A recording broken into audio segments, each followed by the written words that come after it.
Uhali gani, natumaini uko poa. Naomba nikuletee majina mazuri sana ya kiume ya Kikristo na yale ambayo unaweza kumpatia mzaliwa wako wa kwanza, hasa yule mtoto wako wa kwanza wa kiume, lakini unaweza kutumia hata kwa wazaliwa wengine. Jina la kwanza ni Cairo. Hili lina maana ya ushindi, mji wa ushindi. Kwa hiyo yeye atakuwa ni mshindi. Ethan, mtu mwenye nguvu na imara. Jina la pili ni Kael, maana yake ni mtu jasiri sana. Kuna Liam, maana yake mtu jasiri lakini pia ni mlinzi.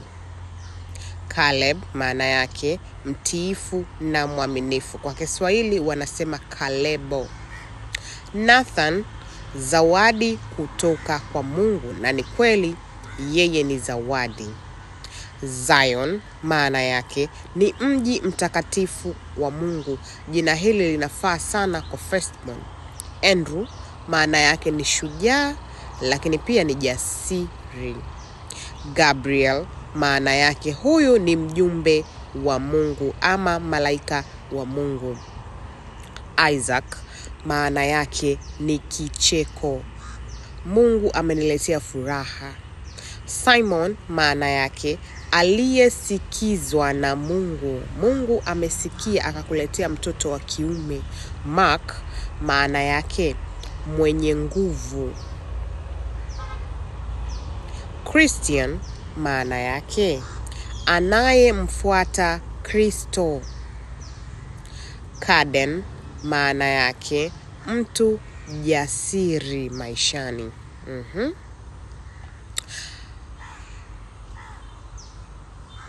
Zayden, aliyebarikiwa sana.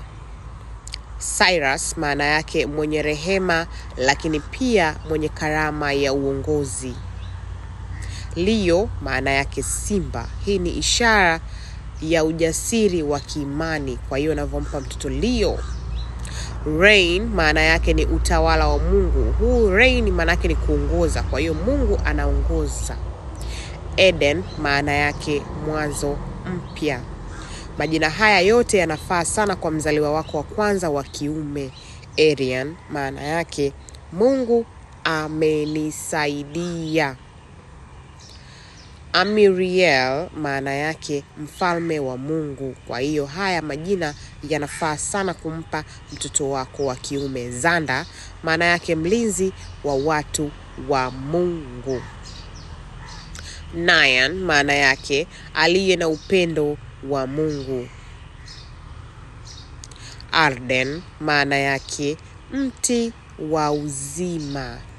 Tunaendelea, majina yako 55. Kwa hiyo endelea kufuatilia video mwanzo mpaka mwisho. Enzo, mwenye hekima na uongozi. Kaias, maana yake mwenye furaha. Unahitaji familia yenye furaha. Kian, maana yake neema ya Mungu. Amias, maana yake mwenye upendo wa Mungu. Unahitaji mtoto mwenye upendo ili aweze kulea watoto wengine. Emiris, maana yake mwenye hekima ya Mungu. Unahitaji hekima maishani. Kaiden, maana yake aliyejaa nguvu na ulinzi wa Mungu. Elric, hii sio Eric, ni Elric, mfalme aliye chini ya Mungu. Milan, amani na upendo. Yes, unahitaji kijana mwenye amani na upendo. Nilan, maana yake mwenye moyo safi.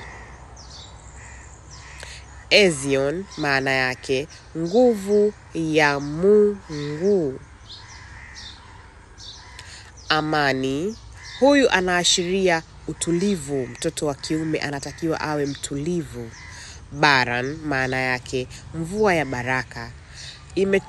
Imetumika pia kwenye jamii za Kiafrika na Mashariki. Lemuel, huyu ni aliye wa Mungu. Eliam, maana yake Mungu ni rafiki yangu. Kwa hiyo unahitaji mtoto aliye karibu na Mungu. Amari maana yake mwenye nguvu za milele. Hizi ni majina ya Afrika Magharibi huko. Darian maana yake anayeimiliki hekima. Safi kabisa. Rylan maana yake anayemtegemea Mungu, na wewe unahitaji mtoto ambaye atamtegemea Mungu. Braden maana yake huyu ni jasiri lakini pia ni mwenye nguvu. Benedict, huyu ni aliyebarikiwa na Mungu. Benedict. Kaden maana yake aliyezaliwa kwa bahati. Kaiden. Cedric maana yake mtu wa heshima na hekima. Cedric, jina zuri sana hili. Cillian, aliye mtakatifu. Unahitaji mtoto mwenye usafi wa moyo, mtoto ambaye analeta mwanzo mzuri. Fortune maana yake neema au baraka ya Mungu. Unahitaji mtoto ambaye anakuja kufanyika baraka kwa wengine. Faithon maana yake mwana wa imani. Hili ni jina la kisasa la Kikristo. Hendrix maana yake shujaa na mwenye roho yenye nguvu sana. Yes, unahitaji mtoto ambaye anakuja na nguvu za roho wa Mungu. Harvey, huyu ni mtu mwenye moyo wa nguvu na ujasiri. Yes, haya ni majina ambayo unahitaji kwa ajili ya mtoto wako wa kwanza, mzaliwa wako wa kwanza wa kiume. Raika, huyu ni mwenye mali, tajiri huyu, anakuja kuleta mabadiliko kwenye familia yako. Aaron, maana yake mlinzi, muangalizi, lakini pia ni jasiri. Aaron, jina zuri sana. Exo au Axel ni baba wa amani. Unahitaji mtu ambaye analeta amani na kuilinda kwenye familia yako. Zel ni mwenye nguvu kama bahari. Unahitaji mtu ambaye anakuja kuwa nguvu na nguzo kwenye familia yenu. Kendricks, huyu ni aliye mshindi. Unahitaji ushindi, unahitaji mwanzo mzuri sana kwenye familia yako. Asanteni sana, na tafadhalini usiache kulike, lakini pia comment kwa kushare jina uliolipenda, lakini pia share na ndugu